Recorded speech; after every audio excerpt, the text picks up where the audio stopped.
Hello and welcome back to Khel now TV. स्वागत है आप सबका खबर कबड्डी के एक और नए एपिसोड में। और पिछले वीडियो में मैंने बताया कि ऑक्शन के डेट्स अनाउंस हो चुके हैं प्रो कबड्डी लीग सीजन 12 के, लेकिन अब फाइनली जिस चीज का इंतजार था ऑक्शन के अनाउंसमेंट के बाद, रिटेंशन लिस्ट उसको जारी कर दिया है।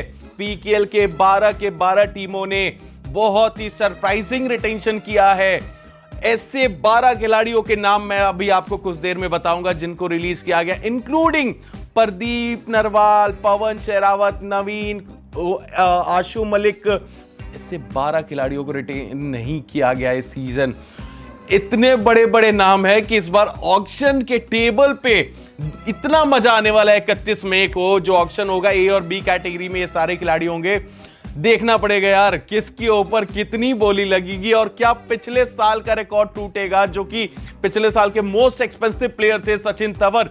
हालांकि परफॉर्मेंस आई नहीं थी, उनको भी रिलीज किया गया है वैसे, लेकिन साथ में रिलीज किया गया मोहम्मद रजा शादलू को भी। क्या उनको फिर से हरियाणा स्टील और एफबीएम कार्ड इस्तेमाल करेगी या शादलू इस बार सारे रिकॉर्ड को ध्वस्त करेंगे और 2.65 करोड़ जो रिकॉर्ड बनाया था पवन शेरावत ने 2 सीजन पहले, उसको भी पार कर पाएंगे मोहम्मद रजा शादलू? क्या इस ऑक्शन में देखना इंपॉर्टेंट होगा। लेकिन इस वीडियो की शुरुआत हम सीधे करते हैं दोस्तों, सबसे पहले आपको बता के कि किस किस खिलाड़ियों को किन किन टीमों ने रिटेन किया है। अच्छा, ये वीडियो देखने से पहले आपके लिए छोटा सा सजेशन, वीडियो लंबी है लेकिन आपके फेवरेट टीम के लिए मैंने वहां टाइम स्टैंप लगा दिया है, तो आप सीधे अपनी टीम पे स्किप कर सकते हैं टाइम स्टैंप पे क्लिक करके। डिस्क्रिप्शन में टाइम स्टैंप डाला हुआ है, या फिर आपके जो वो टाइमर चलता है नीचे रेड वाला, उस पे भी आप क्लिक करके वहां टाइम स्टैम्प आपको दिख जाएगी। आप अपने फेवरेट टीम पे जाके डायरेक्ट वहां देख सकते हैं किसको रिटेन किया है टीम्स ने। तो दोस्तों लिस्ट मेरे सामने है और अब आपको बताते हैं किस खिलाड़ी को रिटेन किया गया उसके टीम के द्वारा। लेकिन उससे पहले आपको बता दूं कि 3 कैटेगरीज में रिटेंशन होती है। पहला कैटेगरी होता है एलीट रिटेन प्लेयर्स का। इस कैटेगरी में अगर बेसिकली समझे तो बड़े खिलाड़ियों को रिटेन किया जाता है जो कि स्टैब्लिश खिलाड़ी है उस टीम के लिए, और तीनों कैटेगरीज के पैसे अलग अलग होते हैं। अगर आपको एलीट रिटेन में रिटेन किया जा रहा है तो आपको ज्यादा पैसे में रिटेन किया जाएगा।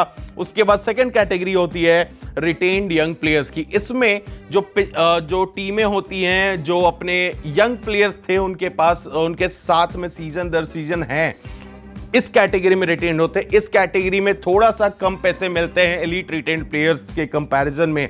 उसके बाद लास्ट कैटेगरी जो होती है वो होती है existing new young players, NYP, जो पिछले साल टीम ने साइन किए थे।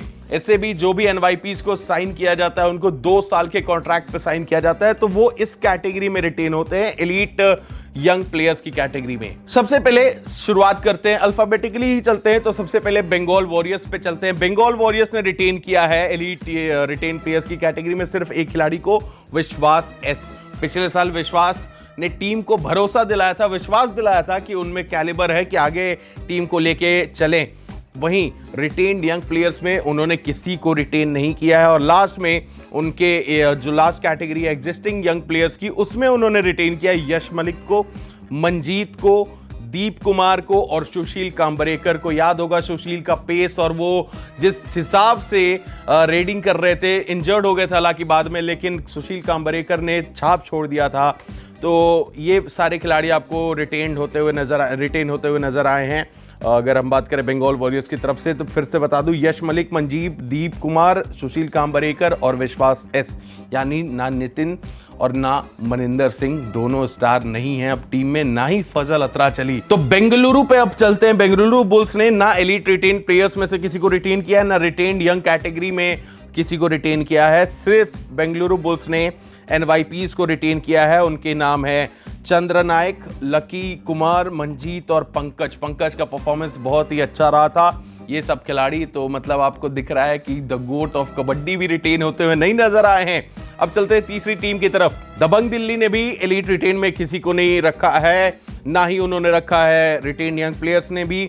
और उसके बाद तीसरे कैटेगरी में दबंग दिल्ली ने संदीप और मोहित, सिर्फ 2 खिलाड़ियों को रिटेन किया है एनवाईपी कैटेगरी से, वो भी। तो बड़ा इंटरेस्टिंग है यार, टीमें रिटेन नहीं की अपने स्टार प्लेयर्स को। क्या एफबीएम इस्तेमाल करना चाहते हैं? क्या प्लेयर्स की मंशा थी कि वो ऑक्शन में जाएंगे तो शायद उनका प्राइस ज्यादा बढ़ेगा? क्या पता बैकफायर कर जाए कुछ खिलाड़ियों पे कि प्राइस बढ़ाने गए थे, प्राइस उल्टा कम होके किसी टीम में चले जाएं, कुछ भी हो सकता है। ऑप्शन इंटरेस्टिंग है। अब चलते हैं गुजरात जायंट्स की तरफ। गुजरात जायंट्स ने दोनों हिमांशु सिंह और हिमांशु, जो उनके दूसरे एक डिफेंडर थे राइट कॉर्नर, आपको याद होगा, एक रेडर थे हिमांशु, दोनों को रिटेन किया गया है। उसके साथ में अगर बात करें प्रतीक दहिया और एचएस राकेश को भी रिटेन किया है गुजरात ने, और एनवाईपीज में से किसी को नहीं रिटेन किया है। हरियाणा स्टीलर्स की तरफ चलते हैं। डिफेंडिंग चैंपियन ने पिछले साल के अपने बेस्ट राइट कॉर्नर को रिटेन किया है। राहुल सेठपाल डेफिनेटली रिटेन हुए हैं। उनके साथ साथ में विनय को भी रिटेन किया है। विनय तेवतिया जो इनके रेडर है, उनको भी रिटेन किया गया है। उसके बाद हरियाणा स्टीलर्स ने शिवम पटारे को डेफिनेटली रिटेन किया है। जयदीप, जय सूर्या और विशाल टाटे, मतलब एक जो कोर था इनका, उनको तो रिटेन कर ही लिया है। उसके साथ में साहिल, मणिकंदन एन और विकास रामादास यादव, तो इनको भी रिटेन किया है। मतलब आप बेसिक इनकी जो प्लेइंग 7 खेलते आ रही थी पिछले सीजन, उसमें से एक ही नाम नहीं है, संजय जो थे, और उनको नहीं रिटेन किया गया है। अब चलते हैं अगले टीम की तरफ, जो कि है जयपुर पैंथर्स। जयपुर ने बड़ा इंटरेस्टिंग रिटेंशन रहा है उनका। रेजा मीर बघेरी ही एक लौते से खिलाड़ी हैं जिनको एलीट लिस्ट से रिटेन किया गया है। अर्जुन देशवाल भी रिटेन नहीं हुए हैं, तो वो भी इंटरेस्टिंग है। उसके बाद उन्होंने रिटेन किया है अभिषेक केएस को, और साथ में जयपुर ने रिटेन किया है एनवाईपीज में से रौनक सिंह, नितिन कुमार, सोमवीर और ऋतिक शर्मा को। अब चलते हैं दोस्तों, पिछले साल के रनर अप जो रहे थे टीम, यानी पटना पायरेट्स, 3 बार के चैंपियन, ने बड़ा मूव खेला है। देवांग भी रिटेन नहीं हुए हैं, तो पटना पायरेट्स ने रिटेन किसको किसको किया है, तो हामिद नादेर, जो कि आपको याद होगा सेमीफाइनल में बहुत इंपॉर्टेंट टैकल आया था उनके तरफ से, उनको रिटेन किया है। त्यागराजन युवराज को भी रिटेन किया गया है। उसके बाद अगर बात करें, पटना ने जो रिटेंशन रखा है वो एम सुधाकर का भी है। पिछले साल उतनी प्लेइंग टाइम मिल नहीं रही थी, जब चोटिल हो गए थे संदीप तब उनको प्लेइंग टाइम मिली थी, तो उनको भी रिटेन किया गया। बाकी अगर बात करें तो आयान, नवदीप और दीपक, साहिल पाटिल को रिटेन किया। Deepak one of the most successful covers थे पिछले सीजन टीम के लिए भी, और ओवरऑल पूरी लीग में आयान ने छाप छोड़ ही दिया था कि देवांग के साथ जो उन्होंने काम किया था पूरे सीजन। तो ये होगी पटना की रिटेंशन।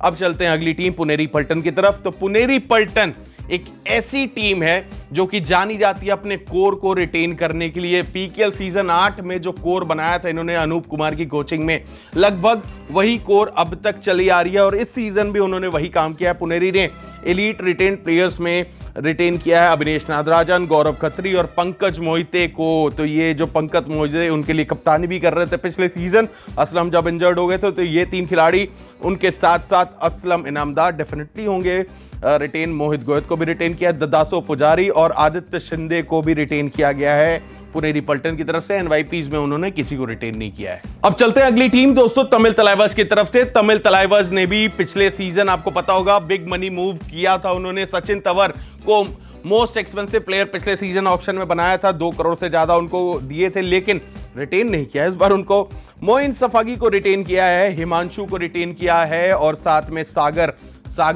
और हिमांशु, जिस हिसाब से उनका भी पार्टनरशिप चल रहा था, तो उसकी वजह से वो भी रिटेन हुए हैं। साथ में अगर हम बात करें तो तमिल तलाइवर्स ने नितेश को भी रिटेन किया है। क्या नितेश की परफॉर्मेंस थी, आपको याद होगा, पहले कुछ 1-2 मैचेस मिस किए थे, लेकिन जैसे ही आए एक स्टैब्लिश्ड डिफेंडर बन गए, कॉर्नर रूप में खेल रहे थे, और 70 से ज्यादा मेरे हिसाब से टैकल पॉइंट भी उन्होंने लिया था। नरेंद्र को रिटेन किया है, रौनक को रिटेन किया है, विशाल चहल को रिटेन किया है, और आशीष को रिटेन किया है। साथ साथ अगर बात करें, तमिल ने अनुज गावड़े और धीरज को भी रिटेन किया। तो ये इनके रिटेंशंस हैं, यानी आपको फिर भी नरेंद्र कंडोला आपको उसी सेम टीम में खेलते हुए नजर आएंगे इस साल भी। अब बात कर लेते हैं दोस्तों एक और टीम जिसमें बड़े चेंजेस हुए थे पिछले साल, तेलुगु टाइटंस, जो कि पिछले 3 सीजन से बॉटम पे फिनिश कर रही थी। पिछले सीजन ने अच्छा जंप मारा, कोचिंग स्टाफ में बदलाव किया, बहुत सारे प्लेयर्स में बदलाव किया, और वो जंप ऑलमोस्ट पहुंच गए थे वो प्लेऑफ्स में। लेकिन इस बार उन्होंने पवन शेरावत को रिटेन नहीं किया, साथ ही साथ विजय मलिक भी रिटेन नहीं हुए हैं। विजय मलिक ने जो काम किया था पवन के एब्सेंस में, जब पवन शेरावत चोटिल थे, उसके बावजूद उनको रिटेंशन नहीं मिला है। क्या ये विजय मलिक का डिसीजन था कि ऑक्शन में जाएंगे और ज्यादा पैसे की तरफ शायद कोई टीम चली जाए, लेकिन इस बार रिटेन नहीं हुए हैं विजय मलिक, तो ये थोड़ा शॉकिंग था। लेकिन रिटेन किया है उन्होंने शंकर गदई को, अजीत पवार को। आई डोंट थिंक कि शंकर गदई को क्यों रिटेन किया गया, लेकिन वो चलिए टीम और कोच की सोच रही होगी। लेकिन शंकर की तरफ से उतना बढ़िया कोई परफॉर्मेंस आया नहीं था पिछले सीजन, उन्होंने फिर रिटेन किया अंकित को। अंकित ने भी बिल्कुल आपको पता ही है कॉर्नर की जिम्मेदारी संभाले हुए थे टीम के। और प्रफुल्ल जावरे को रिटेन किया गया है। ज्यादा मौके मिले नहीं थे, towards the end of the season उनको मौके मिले थे, कुछ एक्स्ट्रा ऑर्डिनरी नहीं कर पाए थे, लेकिन ठीक है टीम ने उनको भी रिटेन कर लिया है। सागर को रिटेन किया है, चेतन साहू को रिटेन किया है, नितिन और रोहित को भी रिटेन किया है तेलुगु टाइटन्स की टीम ने। सेकंड लास्ट टीम जो है उस पर बात कर लेते हैं, यू मुंबा ने बड़ा इंटरेस्टिंग, इनका भी रिटेंशन है। और पिछले साल क्वालिफाई जिन खिलाड़ियों के साथ किया है उन पे भरोसा जताया है इन्होंने। पहले तो कैप्टन सुनील मलिक को रिटेन किया है इन्होंने। सुनील जिस हिसाब से मैं तो कहता हूं one of the best minds in kabaddi है उनका, जिस हिसाब से टीम को चला रहे थे पिछले सीजन, टॉप 2 फिनिश करना चाहिए था यू मुंबा को, लेकिन 6 पोजीशन पे उन्होंने फिनिश किया। बहुत बढ़िया खेल दिखाया। सुनील मलिक को रिटेन किया है, लेकिन उनके साथ ही परवेश भैसवाल को रिटेन नहीं किया टीम ने। रोहित को रिटेन किया गया है। रोहित आपको याद होगा आके एज अ सब्स्टिट्यूट कुछ मैचेस में खेल रहे थे, बढ़िया प्रदर्शन था। जफर दानेश को रिटेन किया गया है, पिछले साल डिफेंडिंग में ज्यादा पॉइंट उठा रहे थे वो। सतीश कनन एक और नया जो उभरता हुआ सितारा था, उनको भी रिटेन किया गया था। और साथ ही साथ अगर उनके रिटेंशन में देखें तो वहां पे मुकीलन को भी रिटेन किया गया है यू मुंबा के द्वारा। और साथ में आखिरी कुछ रिटेंशन है, अजीत चौहान को डेफिनेटली रिटेन करेगी टीम, जिस हिसाब से उन्होंने ब्रेक थ्रू किया था पिछले सीजन। दीपक कुंडू, लोकेश घोषालिया और साथ में सनी को रिटेन किया है टीम ने, तो ये हो गई उनकी रिटेंशन। अब बात कर लेते हैं दोस्तों आखिरी टीम यूपी ओधास की। यूपी ओधास का ही परफॉर्मेंस पिछले साल बहुत तगड़ा था, टीम प्लेऑफ में भी पहुंची थी, सेमीफाइनल तक इनफैक्ट पहुंची थी, लेकिन वहां पे हार मिला था उनको। तो यूपी की बात करें तो उन्होंने सुमित को रिटेन किया, ऑब्वियसली जिस हिसाब से सुमित का परफॉर्मेंस रहता है टीम के लिए कंसिस्टेंट है। भवानी राजपूत पिछले साल के परफॉर्मेंस का रिवॉर्ड दिया गया उनको। साहुल कुमार को भी रिटेन किया गया है। सुरेंद्र गिल को रिटेन किया गया है, जिनको पिछले साल कप्तान भी बनाया गया था, लेकिन मैचेस खिलाए नहीं जा रहे थे, लेकिन उनको रिटेंशन मिली है। साथ ही साथ इनके कवर आशु सिंह को भी रिटेन किया गया है। उनके साथ में हितेश और सुमित की जोड़ी जो काम कर रही थी, तो उनको भी रिटेंशन दिया गया है। साथ में गगन गौड़ा, शिवम चौधरी, एक बड़ा अच्छा उभरता हुआ सितारा मिला था उनको पिछले सीजन, तो उनको भी रिटेन किया गया है। साथ में जयेश, गंगाराम जो कि इनके लिए कुछ सब्स्टिट्यूट मैचेस में खेल रहे थे, सचिन को रिटेन किया गया। और साथ में केशव, याद होगा आपको वो जिस हिसाब से केशव मैट पे रन करते थे, संदीप नरवाल की याद दिलवा देते थे, तो वो भी रिटेन हुए हैं। तो ये हो गई पूरी रिटेंशन लिस्ट, आपको बता दें। और जो बड़े खिलाड़ी रिलीज हुए हैं अब उन पे चर्चा कर लेते हैं। तो 12 नाम मैं आपको बता देता हूं जिनको रिलीज किया गया, बिग नेम्स जिनको रिलीज किया गया है। इसमें शामिल है नाम प्रदीप नरवाल का, पवन शेरावत का, नवीन कुमार का, आशु मलिक हैं, मोहम्मद रेजा शादलू हैं, फजल अतराचली हैं, अर्जुन देशवाल हैं, मनिंदर सिंह हैं, देवांग हैं, साथ में सचिन तंवर हैं, भरत हुडा हैं और गुमान सिंह हैं। मतलब फिर जो ऑक्शन में एक पिछले साल ऑक्शन में ज्यादा सितारे नहीं थे, मैं ऐसा कहना चाहूंगा, लेकिन इस बार कोई ऐसा खिलाड़ी ही नहीं है हर टीम की तरफ से, तो सारे रिलीज हो गए हैं। नवीन एक्सप्रेस को मैं कितने टाइम से चाहता था कि वो ऑक्शन में आए, उनका शायद पैसा बढ़ेगा, बाकी दूसरी टीम में जा सकते हैं, दबंग दिल्ली छोड़ के आए, लेकिन इस बार सारी टीमों ने लगभग अपने अपने सितारों को तो छोड़ दिया है यार। नवीन आशु दोनों रिलीज है, देवांग पिछले साल परफॉर्मेंस के बाद रिलीज है, क्या पता देवांग और पैसे बढ़ाने चाहते हो अपने ऑप्शन में पिछले साल के परफॉर्मेंस के बाद।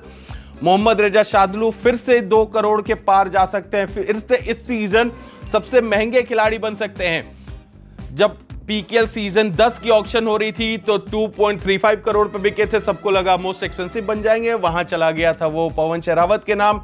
अगले सीजन 11 में यही उनके साथ फिर हो गया था, जब सबको लगा मोस्ट एक्सपेंसिव बन चुके हैं, फिर आके वहां पे सचिन तंवर उनका रिकॉर्ड तोड़ गए। इस सीजन मेरे हिसाब से कोई भी टीम होगी छोड़ना नहीं चाहेगी। और वो जो राम मेहर सिंह की टीम गुजरात जायंट्स की स्ट्रैटेजी थी इतनी बुरी कि उनका कहना था कि हरियाणा स्टीलर्स उनके पर्स खाली करवा रही थी, इसलिए वो शार्दुल के पीछे नहीं गए। उनके पास 4 करोड़ थे उनके पर्स में, उसके बाद वो टीम नहीं गई थी। अब इसमें से देखना पड़ेगा कौन सी टीम जाएगी, फजल अतराज अली के पीछे या शार्दुल के पीछे। ये 2 ईरानियन पे भी बड़ी बोली लगेगी। बाकी एक ही 2 ईरानियन एक्चुअली रिटेन हुए हैं, मोइन सफागी और साथ में रजा मीर बघेरी। और हाँ, एक और हुए हैं, इनफैक्ट यू मुंबा ने भी किया है वहां पे जफर दानिश को। तो ये पूरा सिनेरियो है, इंटरेस्टिंग होगा। अगर आप लोग को हाँ, आप में से बहुत लोग ये भी पूछ रहे थे कि बजट क्या है। बजट 5 करोड़ है। अब इसमें से किस कैटेगरी में किस खिलाड़ी को आप कितने पैसे दे रहे हो ये आपके ऊपर डिपेंड करता है।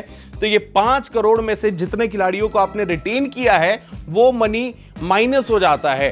तो जब माइनस हो जाएगा तो उसके बाद हम ऑक्शन से 1 या 2 दिन पहले आपको अपडेट दे देंगे कि किसके पास कितने पैसे बचे हैं पर्स में।